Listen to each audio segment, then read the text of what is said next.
전국 주택 매매 거래량 5년 평균 대비 무려 34% 폭락한 시장, 준공후 팔리지 않는 악성 미분양만 무려 1만 8천 가구가 쌓여있는 지방시장, 3분기 연속 하락세로 저점이 어딘지 모르는 지방 아파트 가격, 그리고 갑자기 등장한 세금 폭탄 해체 선언, 2억 이하 지방주택 취득세가 1%로 변경됐는데요. 이거 지금 지방 부동산에 정부가 던지는 구원 루프인가요? 아니면 침범하는 배에 던진 마지막 산소통인가요? 부동산 투자에서 가장 큰 진입 장벽 중 하나가 바로 세금이었습니다. 특히 다주택자에게는 더욱 그랬죠. 3주택자는 8%, 4주택 이상은 무려 12%의 취득세를 내야 했으니까요. 하지만 이제 그 장벽 일부가 무너졌습니다. 지방 부동산 시장이 심각한 침체를 겪고 있다는 건 다들 아실 겁니다. 그런데 왜 정부는 갑자기 세금 장벽을 허물었을까요? 이건 사실 응급처치에 가깝습니다. 지방 주택 시장이 거래 절벽과 미분양 누적이라는 유동성 쇼크에 시달리고 있기 때문이죠. 특이한 건 이 정책이 수도권이 아닌 지방주택에만 적용된다는 점입니다. 왜 그럴까요? 정말 지방부동산이 그렇게 심각한 상황인가요? 더 놀라운 건 이제 공시가격 2억 이하 주택은 향후 주택수 계산에서도 빠진다는 점이에요. 다주택자 규제의 핵심 장치가 사라진 셈인데 이게 도대체 어떤 변화를 가져올까요? 오늘은 지방 공시가격 2억 원 이하 주택의 취득세 중과 배제 이후에 앞으로 지방 부동산 시장이 어떻게 변화할지 이야기를 좀 해보고자 합니다. 투자자라면 세금 절감과 수익 창출의 새로운 기회를 발견하실 수 있을 거고요. 실수요자라면 내 집 마련하는 데 도움이 될 겁니다. 우선 이 정책이 정확히 무엇인지 알 필요가 있습니다. 2025년 1월 2일 이후부터 비수도권에서 공시가격 2억 원 이하 주택을 구입하면 몇 채의 집을 가지고 있건 간에 심지어 법인이라도 취득세가 단 1%만 부과됩니다. 더 중요한 건 이렇게 구입한 주택은 향후 다주택자 계산에서도 제외된다는 점입니다. 즉 공시가격 2억 이하 지방주택은 몇 채를 갖고 있어도 다주택자로 간주되지 않는다는 의미예요.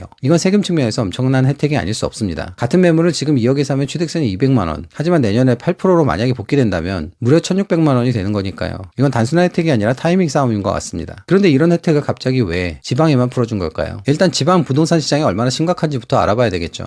현재 지방 주택 시장은 3중고에 시달리고 있습니다. 첫째, 거래량이 급감했어요. 국토교통부 2025년 1월 주택 통계에 따르면 지방 주택 매매 거래량은 2만 476건으로 전년보다 19.5%가 줄었고 최근 5년 1월 평균과 비교해봐도 34.3%나 감소했습니다. 둘째, 미분양 물량이 쌓여가고 있습니다. 특히 준공후 미분양, 흔히 악성 미분양이라고 부르죠. 이런 물량들은 전국 22,872가구 중에서 80%인 18,426가구가 지방에 집중돼 있습니다. 셋째, 가격 하락세가 지속되고 있어요. 지방 아파트 매매 가격은 2024년 상반기 잠시 반등했다가 다시 3분기 연속 하락 중입니다. 그런데 수도권은 어떤가요? 서울 재건축 단지는 50억, 60억까지 오르고 규제 완화 기대감에 강남권은 신고가를 경신하고 있었죠. 그야말로 부동산 양극화의 극치를 보여주고 있는 거예요. 대도시와 중소도시 간의 격차도 심합니다. 부산과 대구 같은 광역시는 그나마 방어가 되지만 군단이나 소도시는 인구 유출의 산업 쇠퇴까지 겹쳐서 부동산이 바닥을 모르고 추락하고 있어요. 인구가 줄어드는 도시의 집값은 물리적으로 바닥을 찍을 수밖에 없는 구조죠. 심지어 같은 지방 도시 내에서도 상급지와 하급지의 양극화가 심화되고 있습니다. 교통, 학군, 생활 인프라가 좋은 핵심 상권 주변은 그나마 방어가 되지만 외곽 노후 단지는 아예 거래 자체가 실종된 상태죠. 그러니 정부에서도 지방 부동산 시장을 살리기 위해서 규제를 풀어줄 수밖에 없었던 겁니다. 지방 건설사들의 연쇄 도산을 막기 위한 응급처치의 성격도 강하죠. 미분양이 쌓이면 건설사가 자금을 회수하지 못해서 유동성 위기에 빠지는데 그럼 지역경제 전체가 무너질 수 있거든요. 단순한 부동산 정책이 아니라 경제 생존 전략인 셈인 거죠.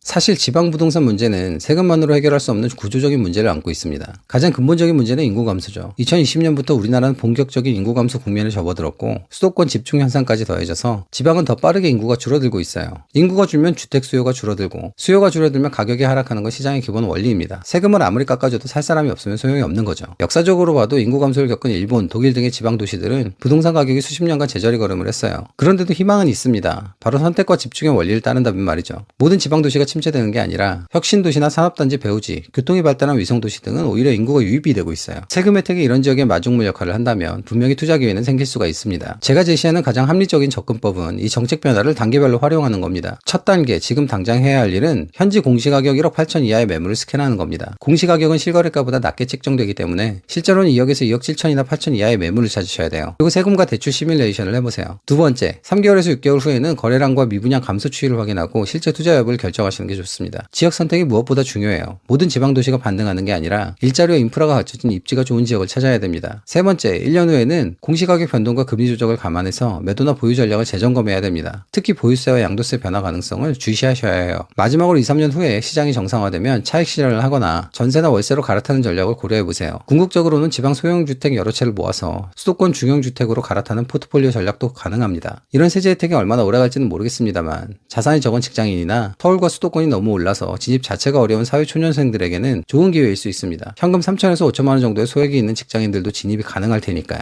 하지만 실천하실 때 주의하셔야 할 점이 있습니다. 첫째, 금리 반등 가능성을 항상 염두에 두세요. 현재 낮은 금리가 다시 올라가면 이자 부담이 커져서 거래가 위축될 수 있습니다. 한국은행 기준금리와 은행의 주택담보대출 금리를 주기적으로 체크하세요. 둘째, 인구 순유출이 지속되는 지역은 피하세요. 아무리 싸게 살 수 있어도 실수요가 없으면 공실률이 높아져서 임대 수익이 발생하지 않습니다. 지역 내 인구 이동 및 증감을 확인하세요. 셋째, 추가 규제 가능성을 주시하세요. 전월세 상한제나 보유세 강화 같은 정책이 나오면 팔고 싶어도 못 팔 수 있고 임대 수익과 자본 차익이 동시에 압박받을 수 있습니다. 지역별로 좀 더 구체적인 전략을 알려드릴게요. 광역시, 즉 부산, 대구, 대전, 광주, 울산 같은 곳은 핵심 생활권에서 이미 2억 원 이하 매물이 드물어서 효과가 제한적입니다만 찾아보면 그래도 추릴 수 있는 투자 대상들은 좀 있을 거예요. 일단 광역시부터 투자 대상을 좀 찾아보시고요. 중소도시나 군단위 지역은 좀 더 신중해야 됩니다. 청년 인구가 감소하고 산업이 유출되는 지역은 교통이나 의료, 문화 인프라가 부족해서 가격 반등의 지속성이 약할 수 있어요. 그래서 늘 제가 말씀드리듯이 창원, 청주, 천안, 전주, 김해, 포항, 구미 이런 지역에서 가장 좋은 1, 2급지의 대단지 신축들을 좀 확인해 보세요. 현재 지방 부동산 가격은 많이 저렴해진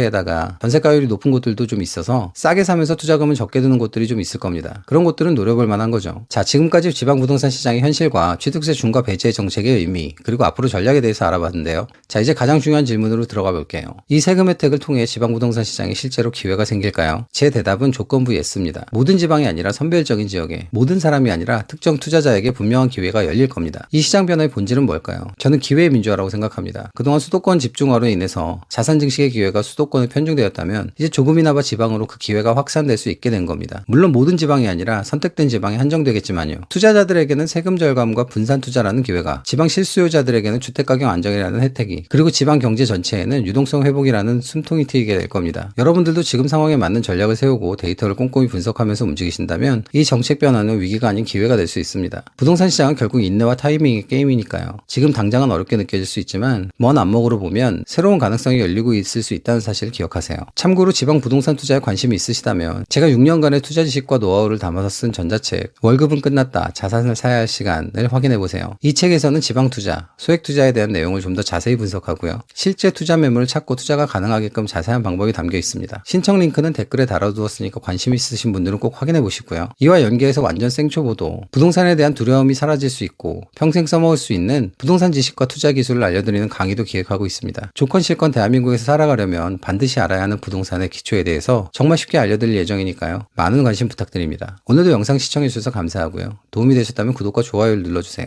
영상 제작에 큰 도움이 됩니다. 지금까지 부동산으로 수저 바꾸기 스푼체인지였습니다.